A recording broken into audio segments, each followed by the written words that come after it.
Na pauta da sessão plenária desta quinta-feira, o Supremo deve analisar uma ação direta de inconstitucionalidade com pedido de liminar proposta pelo Partido Democratas, que pede a suspensão do decreto do governo federal que aumentou a alíquota do IPI, Imposto Industrializado, para automóveis importados. Para a legenda, o decreto é inconstitucional porque, ao dar vigência imediata à nova tabela de incidência do IPI, violou a garantia do cidadão contribuinte de não ser surpreendido com o aumento de tributos. O DEM alega a ocorrência de violação direta à Constituição, que impede União, estados e municípios de cobrar tributos antes de decorridos os 90 dias. No Supremo, o DEM pede para que sejam suspensos os efeitos do decreto, já que os prejuízos vão resultar em severas perdas econômicas para os contribuintes afetados pela medida. Os ministros irão decidir sobre o pedido de liminar. O relator da ADI é o ministro Marco Aurélio. E vamos agora conversar com a consultora jurídica da TV Justiça, Karina Zucoloto. Boa tarde, Karina. Boa tarde, Ana Amélia. Karina, para o julgamento do pedido de medida cautelar, o que deve ser observado? Em primeiro lugar, o que deve se observar é a cláusula de reserva de plenário.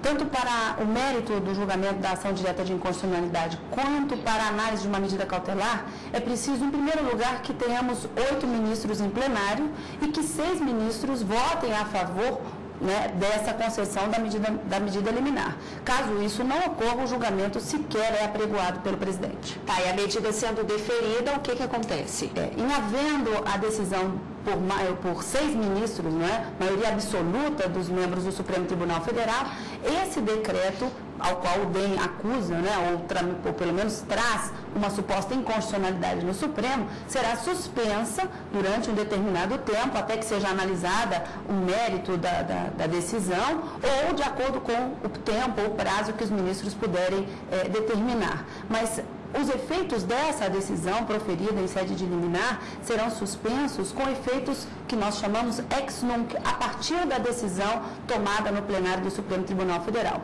Caso não seja a partir dessa decisão, os ministros também devem se manifestar expressamente. Karina, qual seria então o princípio ofendido neste caso? O argumento trazido pelo Partido dos Democratas é que o princípio da anterioridade, mais especificamente o chamado princípio da anterioridade nonagesimal, previsto na Constituição no artigo 150, teria sido violado em razão desse decreto. O que se objetiva com o princípio da anterioridade, vamos tratar agora do princípio geral, é que nenhum cidadão, nenhum contribuinte pode ser tomado de surpresa pela criação ou pela majoração, pelo aumento de um determinado tributo. Então, se o Executivo resolve criar um tributo novo ou aumentar, majorar esse determinado tributo, ele deve fazê-lo no exercício anterior, um ano antes do início da cobrança. E a emenda constitucional número 42 de 2003, ela estabeleceu ainda mais uma exigência, esse chamado princípio da anterioridade.